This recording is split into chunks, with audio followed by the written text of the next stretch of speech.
Before I begin dissecting Jackson, I want to talk about stylization just in general. So here goes. Most artists start out wanting to draw realistically, but I'm going to let you in on a little secret. It's impossible to replicate reality with pigmented oils and graphite scratchings.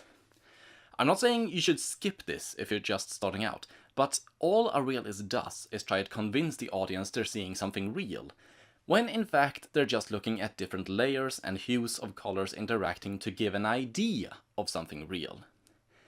And since reality is often pretty ugly, most artists embraces conveying the idea but make it prettier, and that's where stylization comes in.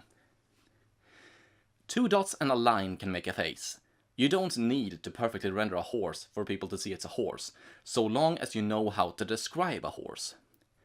What's more, all ideas are abstract, so what you describe doesn't have to be material or even exist for people to understand what it is, if you know how to convey it. Stylization is the way you portray your idea for people to interpret it, and you do this by skewing reality. The most recognizable thing about Jackson's style is it's heavily simplified and exaggerated, with very clear characteristics. I'm sorry, I have a bit of a cold. The most recognizable thing about Jackson's style is it's heavily simplified and exaggerated, with very clear characteristics and a strong sense of form and depth.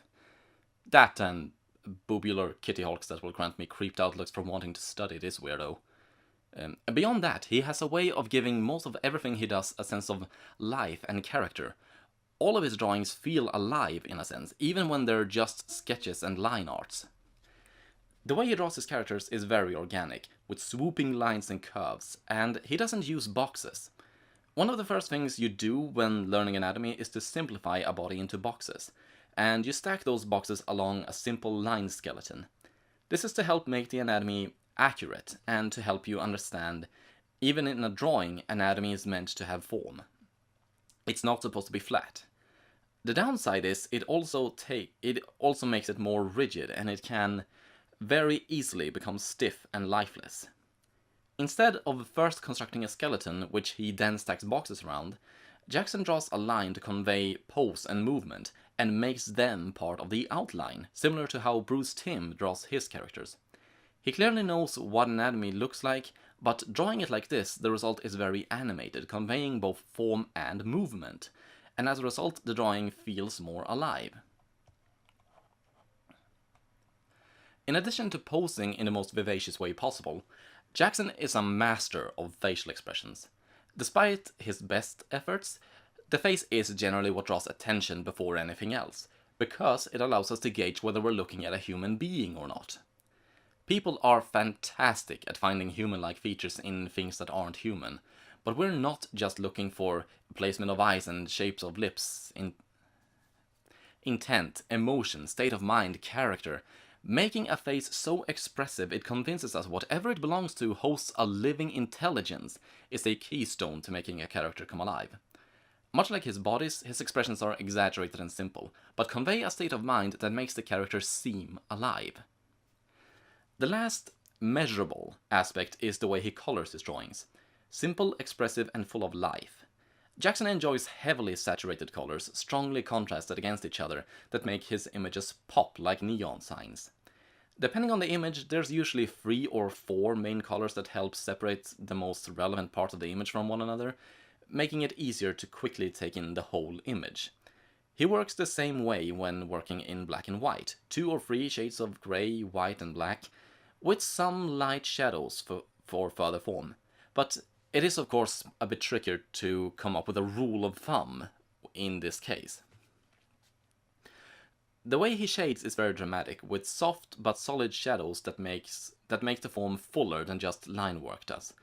Also, when coloring, it's very easy to make the image flat if it's just solid colors with nothing to suggest form, and the shading helps to prevent that. And that's Phillip Jackson in a nutshell. Ergonomic line work with emotive expressions, coupled with vivid colors and form-filling shadows. Technically, none of that sets Jackson apart from other artists.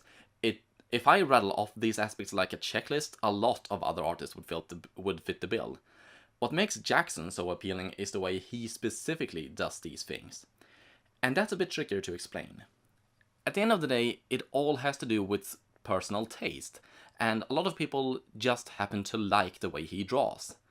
And the subject matter has its own personal appeal, of course. When I was younger, I always believed if you want to make a living off of art and your name isn't Jack Kirby, you become a pornographer.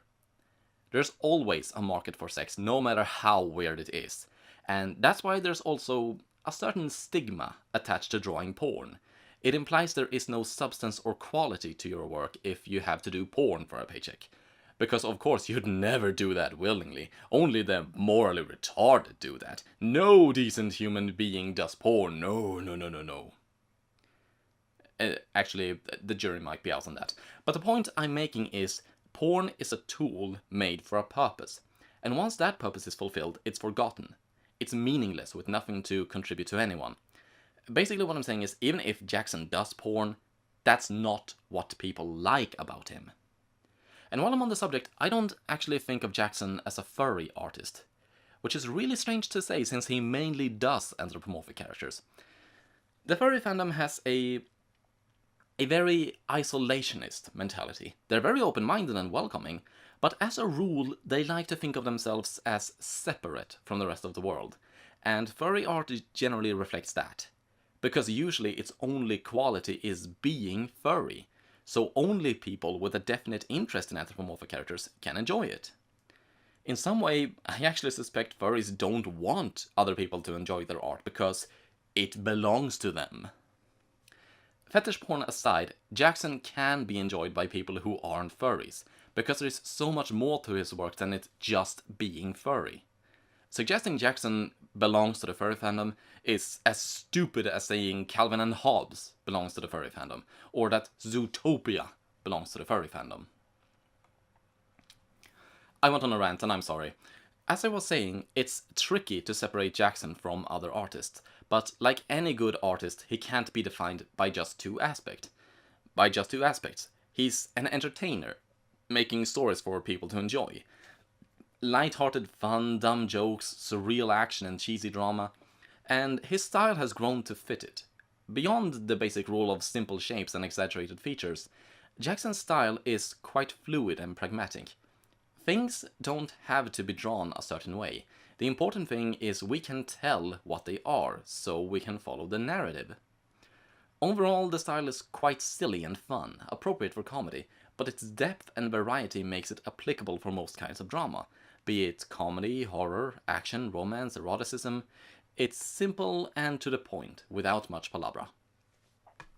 And I can't think of much else to say about his art style specifically, except I really enjoy what he does with it, the stories he writes with it, and I really wish I could have constructed this breakdown a bit better. With all this studying out of the way, I finally feel ready to attempt to emulate his style in a short comic featuring yours truly, and my good friend Hatton Sladen. Let's see if I have learned anything.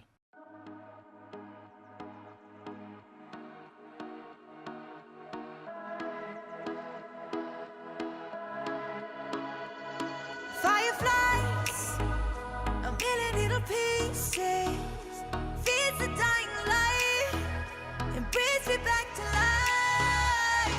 In your eyes, I see something to believe in.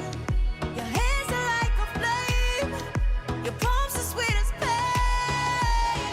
Let the darkness lead us into the light. Let our dreams get lost, feel the temperature rise. Baby, tell me one more beautiful lie. One touch and I ignite, like a starship speeding into the night. You and I get lost in the infinite light. Baby, tell me one more beautiful lie. One touch and I ignite.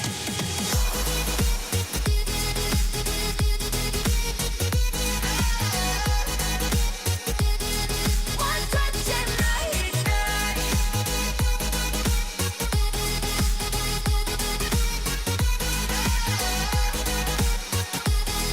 One touch and I ignite. So alive, your touch is like a daylight, burning on my skin. It turns me on again. You and I, survivors of the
your eyes, baby, tell me one more beautiful lie. One touch and I ignite. I feel the heat as we collide, like a fever that feels alright.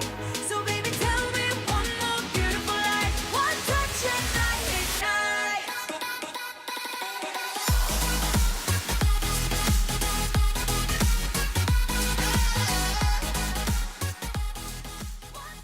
Well, shit. I have a lot further to go. But I don't think it's that bad, especially for a first timer. Also, I have been dancing around this for a while now. No, Jackson's pinups do not get me all hot and bothered. They're far too silly for me to find them attractive, but I'm a huge fan of his more story-driven work, like Battle Bunnies, Rundown, and mainly sequential art. I'm a sucker for slice-of-life sitcom funny pages, which probably makes me very sad. So very sad. Anyway, thanks for sticking with me, like and subscribe if you want more, and I hope you see me again soon. Have a good one.